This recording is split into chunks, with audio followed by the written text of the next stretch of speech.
1819년 11월 20일 남태평양 한가운데를 항해하던 한 배가 고래의 급습 공격을 받아 침몰한다. 배에 타고 있던 사람들은 절박한 상황에서 급히 작은 어선으로 갈아타고 자신들의 큰 배가 해수면 아래로 가라앉는 것을 무력하게 지켜본다. 이런 상황에서 살아남기 위해 무엇을 해야 할까? 그들에게는 죽느냐 사느냐를 좌우할 세 가지 선택지가 있다. 첫 번째, 가장 가까운 마르키즈 제도에 가는 것인데 문제는 이곳에 식인종이 산다는 소문이 있어 도착하자마자 잡아먹힐지도 모른다. 두 번째, 그 다음으로 가까운 하와이로 향하는 것인데 당시 계절상 폭풍우를 만날 확률이 매우 높아 역시나 목숨을 잃을지도 모른다. 세 번째로, 식인종도 없고 폭풍우도 없는 이스터 섬이 있는데 이 섬은 너무 멀리 떨어져 있어서 굶어 죽을 위험이 매우 높다. 자, 이 이야기는 소설 모비딕의 영감이 된 실제 이야기이다. 선원들은 결국 어떤 선택을 했을까? 가장 먼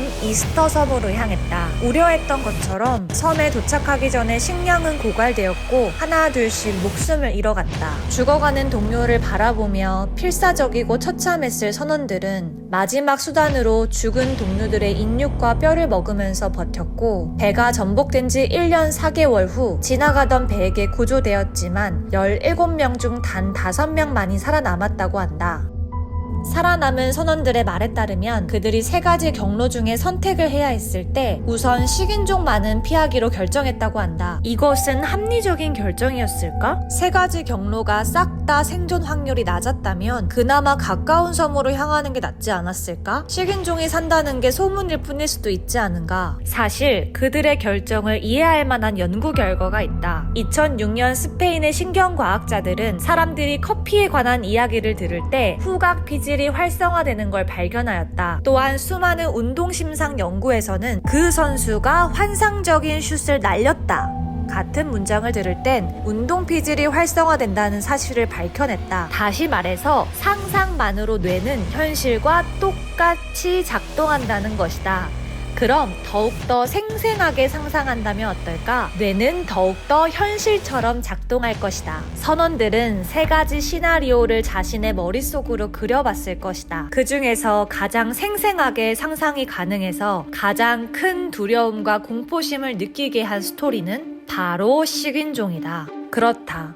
사람들은 혈관에 쌓이는 콜레스테롤보다 비행기에서 추락할까봐 더 많이 두려워하는 경향이 있다. 미디어를 통해 비행기 추락 영상을 본 적이 있는가? 그렇게 접했던 자료들은 비행기 추락을 더 생생하게 상상하도록 부추긴다. 그리고 나는 유독 앵무새가 무섭다. 어렸을 때 앵무새가 갑자기 큰 부리로 내 손을 쫀 적이 있었는데 그때의 경험이 너무 강렬해서 앵무새를 볼 때마다 쪼이는 장면을 상상하게 된다. 생각해보면 앵무새가 진짜로 내 손을 쪼을지는 알 수 없다. 비행기가 진짜로 추락할지는 더욱 알 수 없다. 그리고 나의 앞날도 결코 알 수가 없다. 하지만 나의 뇌는 실제와 상상을 구별하지 못해서 잠깐 스쳐간 상상뿐일지라도 불안해하거나 두려워하도록 부추길 때가 정말 많다. 그런 반면에 상상력이 우리를 더 용감하고 진취적이게 만들 수 있을까? 그렇다고 한다.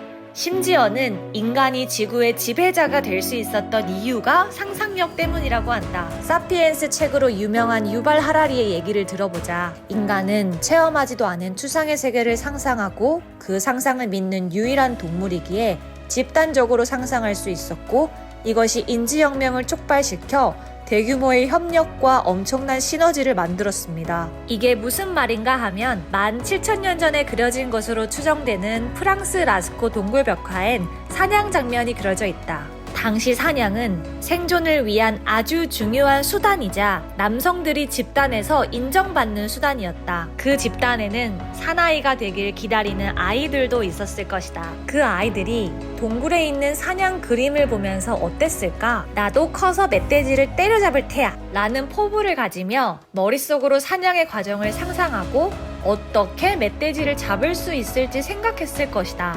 이 과정 자체가 바로 혁명이었다. 인류 역사 전체에 걸친 모든 혁신은 안 해봤던 걸 했기에 본 적 없던 걸 찾았기에, 세상에 없던 걸 만들어냈기에 가능했다. 상상했기에 새로운 가능성을 찾았던 것이다. 당신과 나의 삶 역시 마찬가지이지 않을까? 큰 꿈을 그리며 삶의 비전을 세웠던 순간, 나는 할 수 있다 해내는 모습을 생각하며 용기 냈던 순간, 새로운 도전과 성취를 꿈꾸며 열정을 느꼈던 순간, 이 모든 순간엔 상상의 힘이 녹아 있었다. 내가 당연하게 여겼던 나의 능력이 사실 엄청난 능력이었다니 놀랍지 않은가? 그렇다면 나는 이 모든 것으로부터 무엇을 배울 수 있을까? 상상력은 두려움과 불안을 증폭해서 나를 주눅들게 하기도 하고 나에게 큰 용기와 열정을 주기도 한다. 이러한 상상력의 강력한 힘 그리고 양면성으로부터 나는 무엇을 배울 수 있을까? 캐나다 퀸스 대학의 조던 포펜크 박사팀의 연구 결과 우리는 하루에 몇 번의 생각을 하는 줄 아는가? 6,200번. 우리는 눈을 뜨자마자 생각하고 밥을 먹을 때도 똥을 쌀 때도 지금 이 순간에도 끊임없이 생각하고 있다. 생각은 상상을 그려낸다. 상상은 감정을 일으킨다. 감정은 행동에 영향을 미친다. 그렇다면 나는 어떨까? 내 머릿속에서는 매일 매 순간 무엇이 펼쳐지고 있을까?